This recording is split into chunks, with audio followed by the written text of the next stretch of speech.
Monyet berukuran besar yang menggigit seorang balita di Triorejo, Gresik diburu. Perangkat desa dan polisi hutan BKSDA Jawa Timur mencari monyet tersebut sampai ke tepi sungai pada Kamis 11 Juli 2024. Diketahui monyet ekor panjang meresahkan warga. Dalam perburuan, petugas gabungan membawa berbagai peralatan mulai dari jaring, senapan bius, dan peralatan lainnya. Polisi hutan BKSDA Jawa Timur Rahmat Hidayat mengatakan pihaknya bersama petugas lainnya mencari keberadaan monyet ekor panjang tersebut sejak pagi. Namun hingga Kamis petang, pencarian masih belum menunjukkan keberadaan monyet tersebut. Pencarian mulai dari melakukan penyisiran di sekitar desa Triorejo hingga di seberang sungai sejak pagi hingga sore hari. Masih belum menemukan tanda keberadaan monyet ekor panjang tersebut. Kemudian petugas gabungan mencari di beberapa titik yang biasa didatangi monyet tersebut. Mulai mencari tempat biasa mencari makan, tempat bermain sang monyet, hingga tempat beristirahat.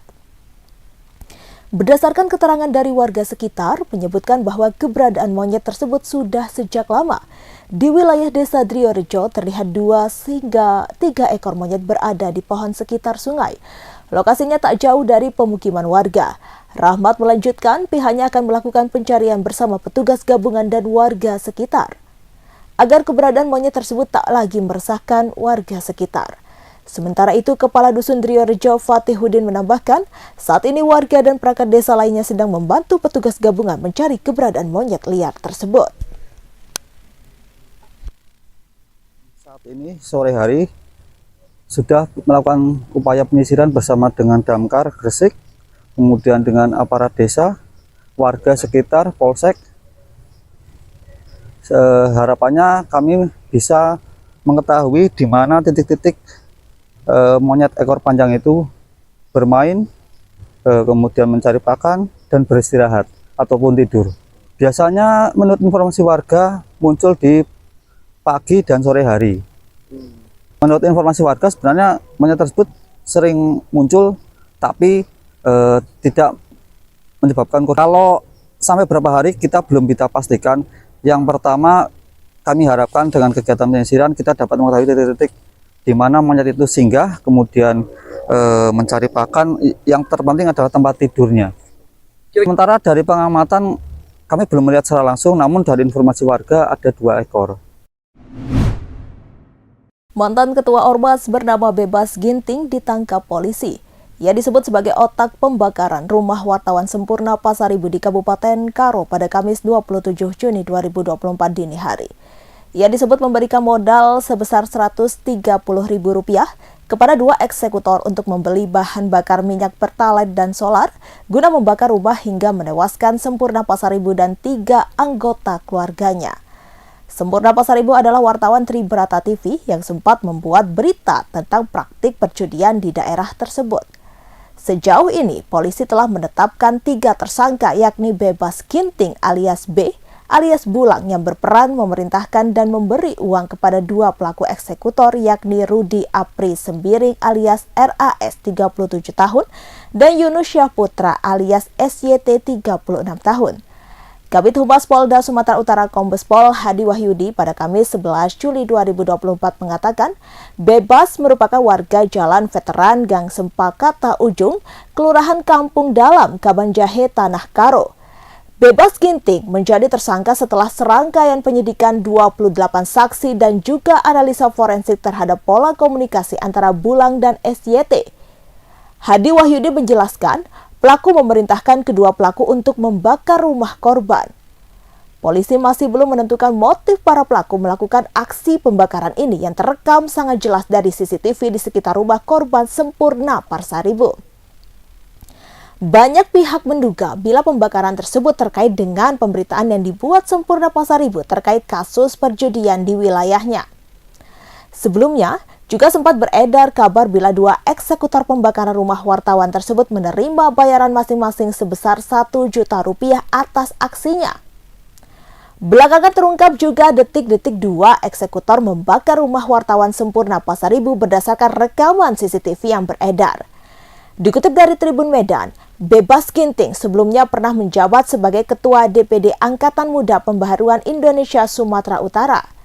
Jabatan bebas Ginting berakhir pada tahun 2021 silam.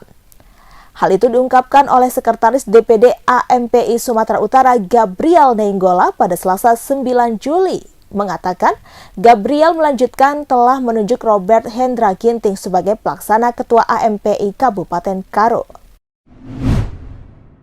Komisi Pemberantasan Korupsi atau KPK memanggil Menteri Kelautan dan Perikanan Sakti Wahyu Trenggono sebagai saksi pada hari ini, Jumat 12 Juli. Wahyu akan diperiksa sebagai dalam kapasitasnya sebagai pemegang saham pengurus PT Teknologi Riset Global Investama. Hal itu diungkapkan oleh Jubir KPK Tessa Mahardika Sugiarto. Pemeriksaan dilakukan di Gedung Merah Putih KPK.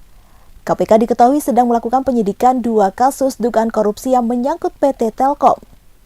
Pertama, terkait pengadaan barang dan jasa kerjasama antara PT Telkom dengan PT Telemedia Onyx Pratama atau TOP.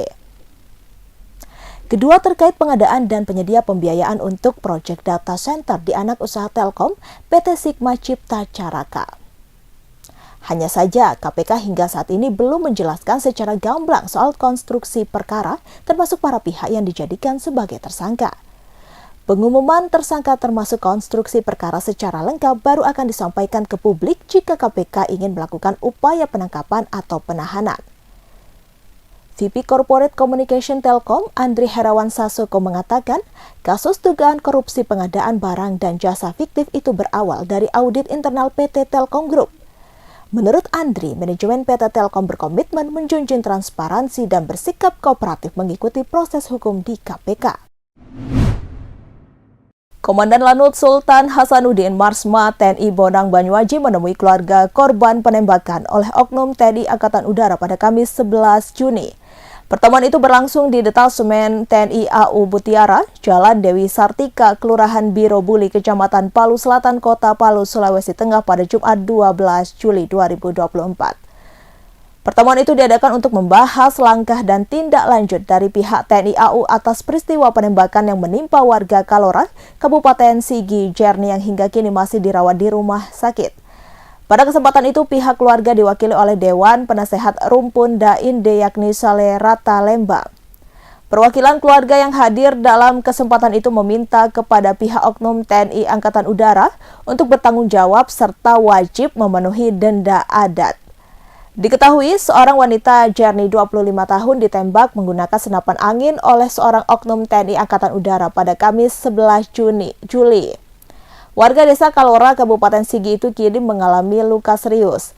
Penembakan tersebut terjadi di kompleks rumah dinas TNI AU di Jalan Dewi Sartika, Kota Palu, Sulawesi Tengah pada pukul 17.00 WITA. Korban mengalami luka tembak pada perut bagian sebelah kiri. Pada Jumat 12 Juli, pukul 9 WITA, korban akan menjalani operasi pengangkatan proyektil. Jusuf Hamka, bos jalan tol sekaligus kader Golkar, diusulkan menjadi cawagup Kaisang Pangarep dalam Pilkada DKI Jakarta 2024. Pria yang kerap disapa Babah Alun itu dianggap cocok mendampingi Kaisang karena memiliki pengalaman dalam mengatasi kemacetan di Jakarta. Usulan tersebut disampaikan langsung oleh Ketum Golkar Airlangga Hartarto di kantor DPP Golkar Jakarta pada Kamis 11 Juli.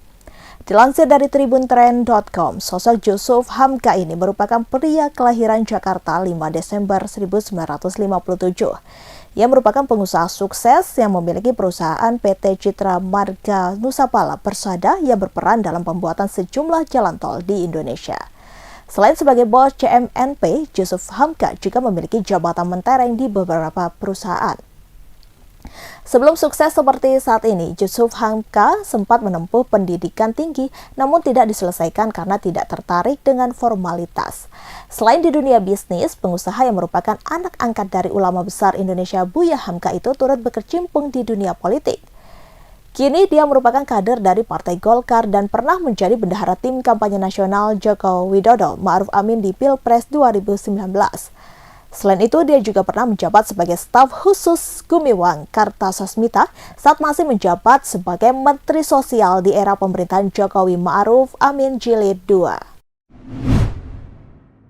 Perwakilan Rukun Dainde mendatangi Detasemen TNI Angkatan Udara Mutiara untuk bermediasi terkait kasus penembakan oknum TNI AU yang mengenai seorang pemulung pada Jumat 12 Juli.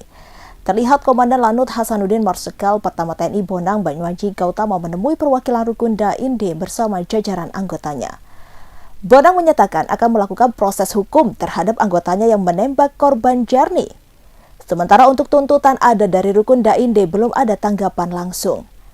Namun ia memastikan akan menyelesaikan dan mendisiplinkan anggotanya. Berdasarkan keterangan dokter, kondisi Jarni stabil setelah menjalani operasi.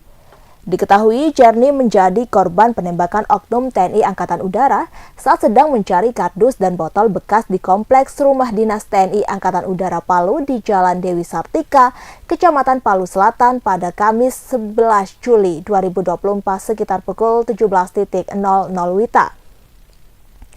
Kejadian berawal saat Jarni bersama temannya hendak mencari kardus dan botol bekas namun diadang petugas yang berjaga. Namun memaksa masuk dengan alasan mencari barang bekas di belakang rumah dinas. Tak lama kemudian, oknum TNI Angkatan Udara keluar dan menembakkan senampat kepadanya. Setelah tertembak, Jarni dan rekannya diancam menggunakan senjata tajam. Mereka dikejar pelaku sambil menenteng sebilah pedang katana. Kini Jarni telah mendapatkan perawatan di Rumah Sakit Umum Samaritan Palu.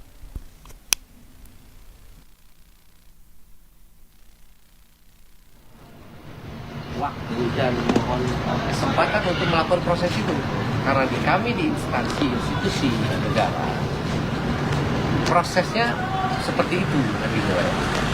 Dan menjadi tidak terukur kalau umpamanya kami mengabaikan itu. Maka pada kesempatan ini Pak Salmon pun akan kami lakukan proses hukum. Bagi pihak korban, kami juga tidak berdiam diri.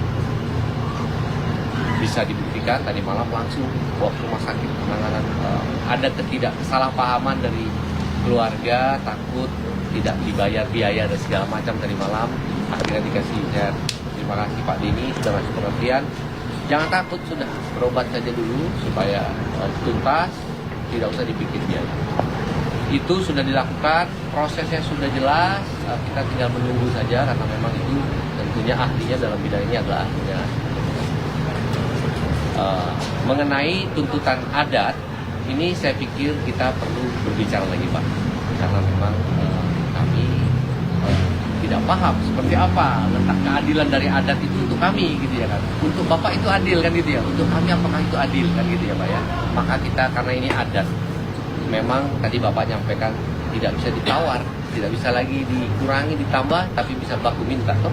Bisa baku minta, nanti mungkin kita diskusikan lagi seperti apa kita bisa mengakomodir adat, ya kan ya. Tapi tidak diabaikan, tidak boleh diabaikan adatnya Pak, karena kami, Bapak menghargai kami juga menghargai Bapak. Maka dua belah pihak harus seimbang Pak, harus seimbang.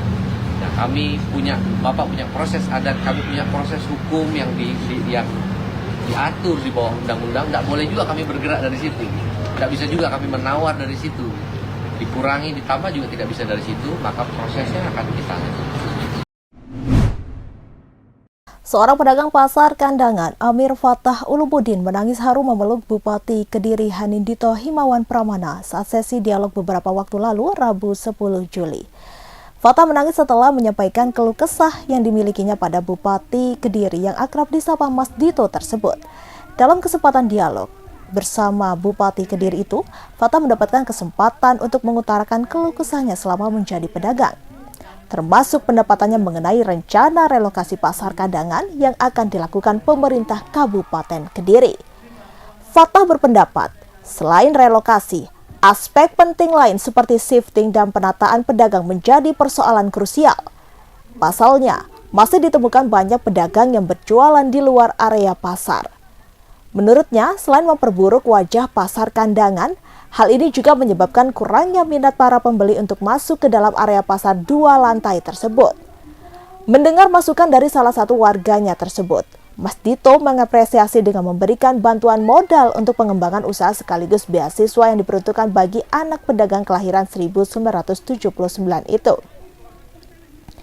Tak lama ketika Bupati muda tersebut menghampirinya, tangis haru Fatah pun pecah sembari memeluk Bupati yang menjabat sejak 2021 tersebut. Dengan bantuan yang diterimanya, Fatah menyampaikan rasa terima kasih kepada Dito. Sementara dalam dialog tersebut, Bupati Kediri mengajak pedagang pasar kandangan untuk berunding mengenai pengembangan pasar tersebut. Diketahui, pasar ini terakhir direvitalisasi pada 2004 silam. Dikatakan Dito, dalam berbagai proses pembangunan, pemerintah daerah selalu mengajak dialog masyarakatnya. Terlebih dengan rencana relokasi pasar kandangan ini. Pihaknya menginginkan rencana tersebut telah sesuai dengan kebutuhan para pedagang. Hasil dialog sore itu, Dito mencatat berbagai persoalan yang menjadi keluhan dan harapan pedagang. Meliputi keamanan pasar, kepemilikan lapak lebih dari satu, perlunya pemetaan antara pedagang basah dan kering, termasuk banyaknya pedagang yang berjualan di luar area pasar. Masalah keamanan, Pak. Betul kandangan aman, Pak. Sip, Pak Kapolsek. Masuk, Pak. Tidak ada pemalas. Pulang ya Allah, kita bayar anak. Betul sepi. Ini terus pinggir. Ini, Pak Fatah. Kalian bayar semester. Nanti anak jenengan kuliah ya. Yang mau pembayaran yang kuliah ya. Anaknya jenengan yang kuliah saya kasih beasiswa. Itu dari saya yang bayar. Ini bantuan modal usahanya tetap saya kasih ke jenengan.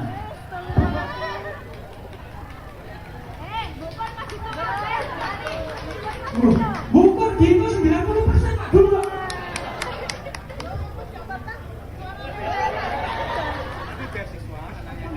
Alhamdulillah. Alhamdulillah. Saya buat usaha aja jadi ya. Alhamdulillah, ya Pak Dito, semoga dengan sukses ya Pak.